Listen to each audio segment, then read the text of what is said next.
Muy bien, pues justamente como les fueron platicando ahorita, me tocó un tema bastante interesante. Es hablar el día de hoy sobre el valor de los probióticos en el manejo del paciente con síndrome de intestino irritable y disbiosis. Yo actualmente coordino el servicio de nutriología clínica aquí en el hospital. Pues ya tenemos un ratito en esto. Lo que voy a hablarles es un poco de la definición del síndrome de intestino irritable, cómo se establece su diagnóstico, qué relación se tiene y qué evidencia hay sobre la relación del intestino irritable y la disbiosis. Lo mismo con el síndrome de intestino irritable y los probióticos.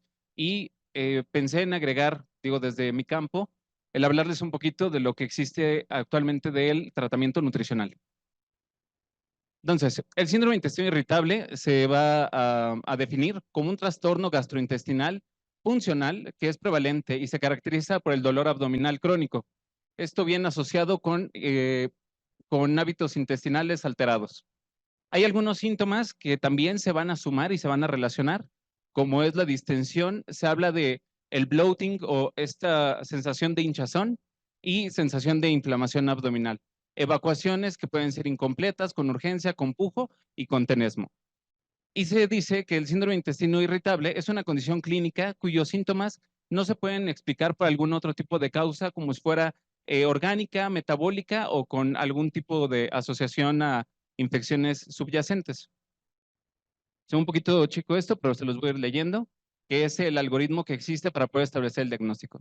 Entonces, bien, primero tenemos que ver la sintomatología, que es esta relación de los síntomas crónicos del dolor abdominal y que el paciente presente cambios en los hábitos de las evacuaciones, que sea estreñimiento, diarrea o ambos, o que puede tener o no la presencia del bloating o hinchazón.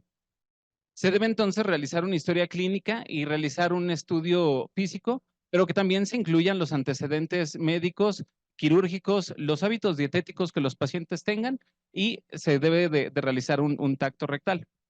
Si con el examen físico se entiende que el paciente está como en condiciones normales y no es un diagnóstico diferencial a otra cosa y no tiene algunos síntomas o signos de alarma, se deben aplicar los criterios de Roma 4.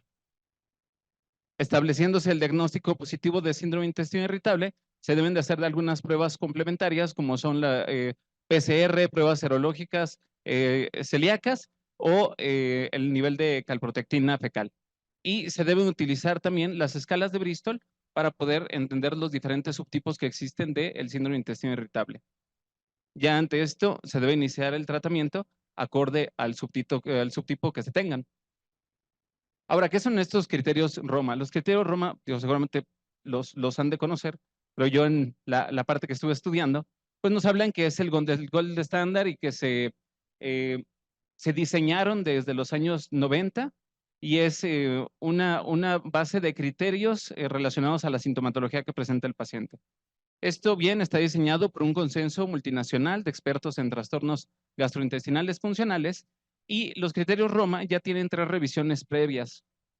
Los más actuales son los Roma 4, que se diseñaron en el año 2016, y algo que tiene de interesante esta herramienta es la sensibilidad y especificidad que rondan cercano al 82%, que pues, son buenos números. Los criterios Roma entonces nos hablan de la presencia del dolor al menos una vez por semana en los últimos 6 meses, que este dolor abdominal se relaciona entonces con problemas en la defecación y asociados también a la frecuencia de las deposiciones y cambio o forma de las heces que se tengan. Los subgrupos entonces a su vez se van a clasificar en un síndrome intestino con predominio de diarrea, con predominio de estreñimiento, con un comportamiento mixto o cuando no se tiene como tal una clasificación. Y en esta imagen lo que vemos es una relación de X y Y a cómo está la dureza de las evacuaciones o la cantidad de agua que pueden llegar a tener y cómo entrarían las diferentes clasificaciones asociados a la escala de Bristol. Para poder establecer los criterios de Roma, se habla de la regla del 25%. Esta regla entonces nos va a hablar de los puntos que están abajo, pero bueno, siempre pasando primero por estos primeros puntos. Ya una vez que se identificó la consistencia predominante en relación a la escala Bristol, se tiene que determinar entonces la consistencia primaria en los días en los que las deposiciones sean anormales. Aquí también viene algo interesante que nos hablan que los pacientes deben estar sin tratamiento para que esta clasificación sea un poco más fina. La relación de las evacuaciones se deben de llevar en un diario durante 2 semanas para poder obtener esta evaluación más precisa y una vez determinado ahora sí se puede subclasificar. Cuando se habla del síndrome de intestino irritable, de clasificación de estreñimiento, se deben de tener más del 25% de las deposiciones o un cuarto de las deposiciones medidas en estas 2 semanas con una escala de Bristol tipo 1 o 2, que es la línea de estreñimiento. Y de estas mismas evacuaciones se deben de considerar que el 25% deben de ser menos del tipo 6 y 7. En el caso de la subclasificación de diarrea, es totalmente lo contrario. Deben de ser este 25% de las evacuaciones tipo 6 o tipo 7 y en menor proporción las de tipo 1 y las de tipo 2.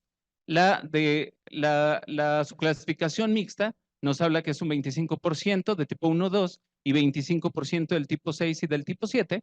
Y bueno, ya teníamos la cuarta subclasificación que al final no se puede determinar. Y ahora, ¿cómo están los números en México? En México se habla que se tiene una incidencia desconocida. En los diferentes estudios que se han en relación al síndrome de intestino irritable, no se han podido establecer casos nuevos en el tiempo determinado de estos estudios. Entonces, no hay una incidencia como tal. La prevalencia se informa que varía desde el 4.4 al 35%. Esto se refiere, o más bien lo obtuve de un estudio del 2016 y quedamos que los Roma 4 se diseñan a partir de ese año. La mayor prevalencia que existe aquí en México es en mujeres, sin importar el criterio diagnóstico que se utilice. Y también esta enfermedad lo que genera es una menor calidad de vida en los adultos jóvenes. Con diferentes herramientas con las que se puede clasificar la calidad de vida que tienen las personas, se vio que la relación que puede provocar el síndrome de intestino irritable es una menor calidad de vida o la asociación a una menor calidad de vida comparativamente con pacientes que viven con diabetes o que tienen enfermedad renal crónica. Y tenemos el subtipo predominante de estreñimiento y el que es con la sintomatología mixta. ¿Qué factores ahora de riesgo se conocen en relación al síndrome de intestino irritable? Bueno, existe una conexión intestino-cerebral en la cual se habla que parte de los factores de riesgo van asociados a la ansiedad y depresión, al igual que la línea de estrés. También se habla de los efectos postinfecciosos en pacientes posterior a una gastroenteritis. Los pacientes menores a 50 años que se habla que es más prevalente en pacientes cercanos a la edad de los 35 años y por debajo de los 50. Ya se hablaba que es igual una mayor prevalencia en mujeres. Y pues bueno, por cuestiones de esta plática, me voy a enfocar a la parte de las afecciones a la microbiota intestinal. Entonces, tenemos que una microbiota intestinal saludable, pues va a mantener el pH del intestino, va a mantener, digamos que esta protección relacionado hacia los patógenos y también ayuda a que nosotros obtengamos diferentes nutrimentos a razón de metabolismos que se llevan a cabo igual a nivel intestinal y con la relación de los microorganismos benéficos, como es el que obtengamos algunos tipos de aminoácidos esenciales, algunas vitaminas y ácidos grasos de cadena corta, como se habla del butirato. Y cuando empiezan a existir cambios en esta microbiota intestinal, hay un incremento en la producción de las gases, lo que puede hablar ya de la fisiopatología o la relación que se tiene a los síntomas de inflamación, del bloating y la distensión intestinal. Y pues bueno, para esto, ¿qué es la disbiosis? La disbiosis se identifica como ese desequilibrio que existe entre los microorganismos que se mantienen en el intestino. Y bien se conoce que existen cerca de 100 billones de diferentes microorganismos a nivel del intestino delgado distal y del colon.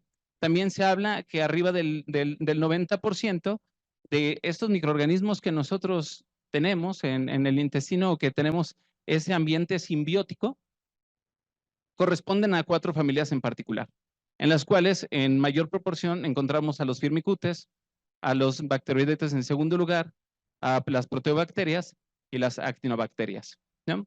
Y que esta disbiosis al final está muy relacionado a los hábitos dietéticos que los pacientes tienen, el tipo de medicamentos que consumen y el estilo de vida que llevan.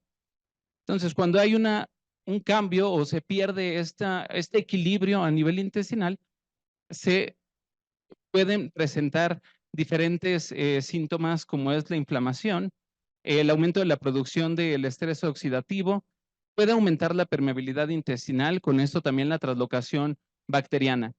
Y se dice que en la disbiosis cambian entonces los porcentajes o las concentraciones en las que tenemos estas diferentes familias, permitiendo que se active el sistema inmunológico, propagando mayor inflamación y también en esta línea donde se disminuye la protección ejercida por la microbiota intestinal, hay aumento del riesgo del síndrome intestino irritable, que se conoce como postinfección, y que va a ser totalmente independiente a cuál sea lo que provoque dicha infección, que sea algún virus, alguna bacteria o algún parásito. En México se habla que la incidencia del síndrome intestino irritable postinfeccioso oscila entre 9 al 10% cuando son los casos de diarrea del viajero. Entonces, se sabe que hay evidencia que nos habla que las alteraciones en la composición de la microbiota intestinal, pues va a desempeñar un papel importante en la fisiopatología del síndrome intestino irritable.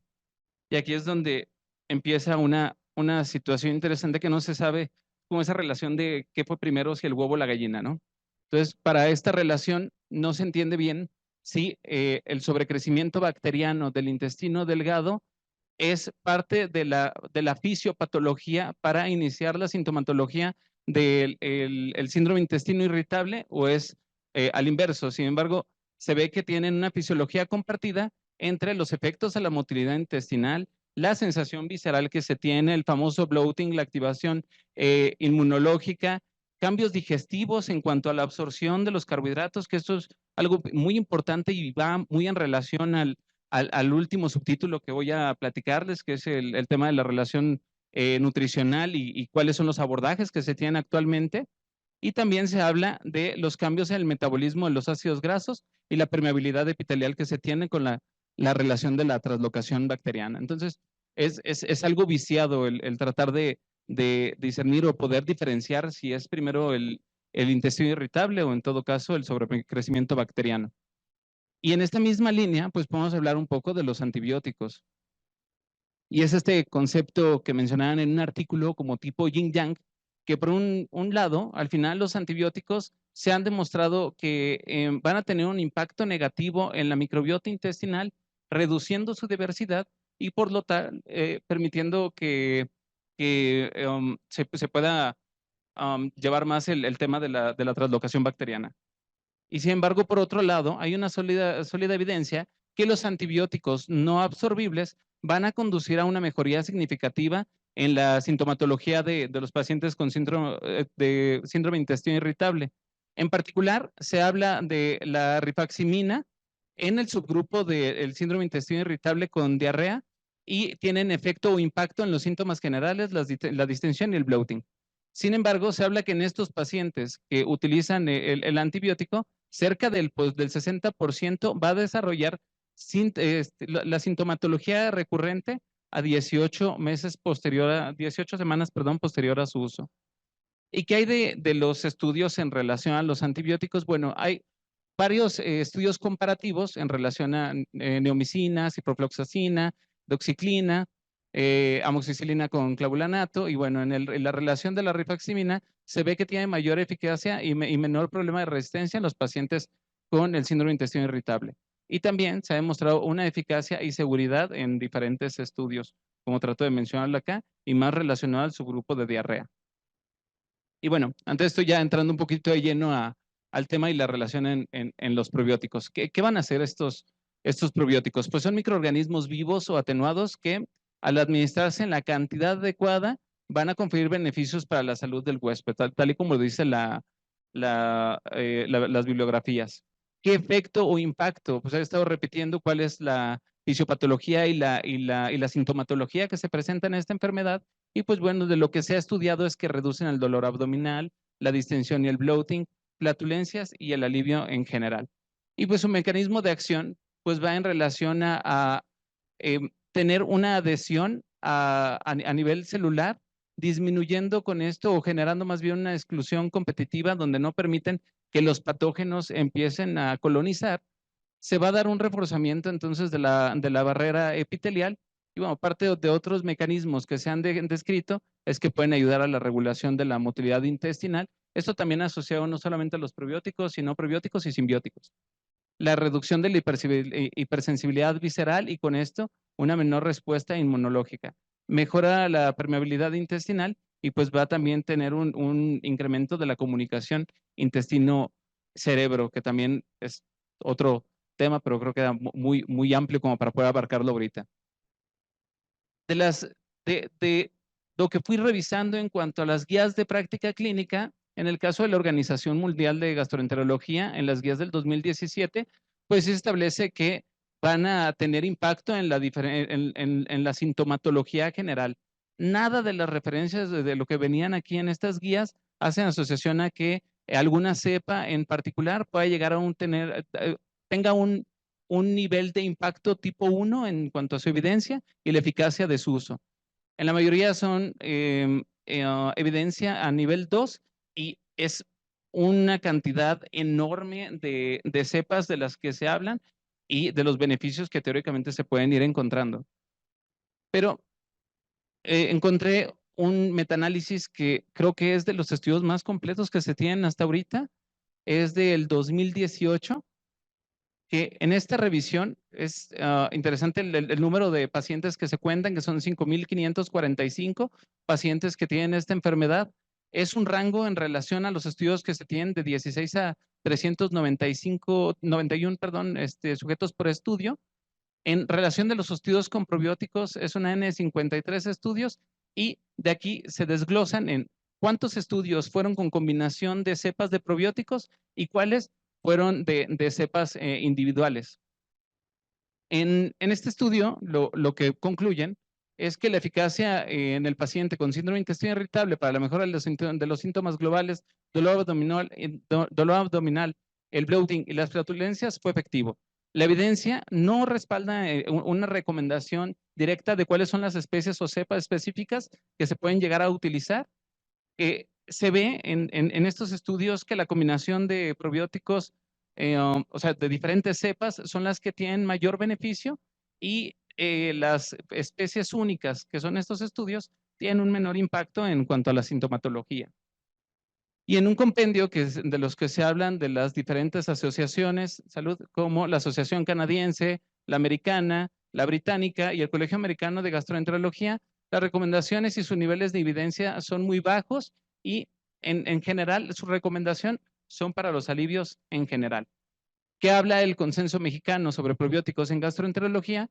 Hace un comentario que dice que algunos probióticos o sus combinaciones han mostrado eficacia para el tratamiento de esta enfermedad, tanto en la mejoría de los síntomas globales como en el alivio del dolor y distensión. Sin embargo, igual se desconoce cuáles son las especies y que son, o cepas, que son las más efectivas, y el grado de evidencia que se tiene es un B2, que pues, es débil para la intervención. Los diferentes estudios nos hablan en cómo tienen impacto en los diferentes subtipos y pues la mayoría, insisto, son de múltiples cepas. Y bueno, para cerrar el tema, por qué se me hizo importante hablar de la dieta, porque al final muchos pacientes, cuando uno los aborda, lo primero que mencionan es que la relación de lo que comen genera una exacerbación de la sintomatología que tienen. Entonces, algo que se ha estudiado es la dieta tipo FODMAPs, que como su acrónimo dice, pues son los oligosacáridos fermentables, disacáridos, monosacáridos y polioles, que al final son hidratos de carbono o carbohidratos de absorción lenta a nivel intestinal. Los grupos a los que pertenecen este acrónimo, pues es la fructosa, lactosa, fructanos, fructoligosacáridos, que pues los vamos a a encontrar en algunos alimentos como las frutas, las leguminosas, lácteos y derivados de estos mismos, y también en los edulcorantes artificiales, que aquí es donde tenemos que prestar mucha atención a los alimentos industrializados que podemos proveer a los pacientes. Y se ha visto que la exacerbación de los síntomas va en relación a la fermentación y los efectos osmóticos que se tienen a nivel intestinal. Dicha dieta o sistema, pues se habla que van a eliminar ciertos alimentos por un periodo corto para que se puedan reintroducir progresivamente y en esto generar como una dieta tipo descarte, identificar cuáles son los alimentos que están generando o estimulando más la sintomatología. El problema de este tipo de dietas es que sí se deben de utilizar a corto plazo, porque se ha estudiado y se ha visto que pueden generar problemas de deficiencias de micronutrientes específicos. Y se ha visto en los estudios, o la evidencia también nos habla que en dietas normales y el uso de FODMAPs, pues sí tiene impacto a toda la sintomatología gastrointestinal. Dicha dieta se va a dividir en 3 fases, que la primera es la sustitución de los alimentos con opciones bajas en este acrónimo de FODMAP. La respuesta a la restitución, cuando uno la implementa, no es inmediata y tenemos que darle seguimiento a los pacientes porque pueden mejorar la sintomatología en un promedio de 2 hasta 6 semanas. En su segunda fase se debe hacer una reintroducción, ¿no? Donde se van utilizando nuevamente algunos alimentos en FODMAPs que pueden ser de fácil digestión y se evalúa la sintomatología que pueden llegar a presentar y si tienen algún tipo de sensibilidad y se tiene igual que poner, quitar y entonces es una fase un poquito más prolongada en relación a tratar de evitar que los pacientes tengan más sintomatología. Y una fase 3 que es el generar un sistema a largo plazo de una dieta totalmente personalizada con los alimentos que se incluyen en estos listados. Digo, se ve chiquito y creo que no tiene tanto sentido ahorita mencionarlo, pero si se fijan nada más en cuanto al número de opciones que se tienen en las frutas, verduras y cereales, es medianamente limitada esta dieta en relación a todos los alimentos que se tratan de evitar cuando se habla de los FODMAPs. Entonces, por eso la relación de la disminución de algunos micronutrientes que pues, son bastante importantes para estos pacientes. De los estudios que existen, pues totalmente con impacto a toda la sintomatología y también impacta a todos los diferentes subgrupos o subtipos que se tienen del síndrome de intestino irritable.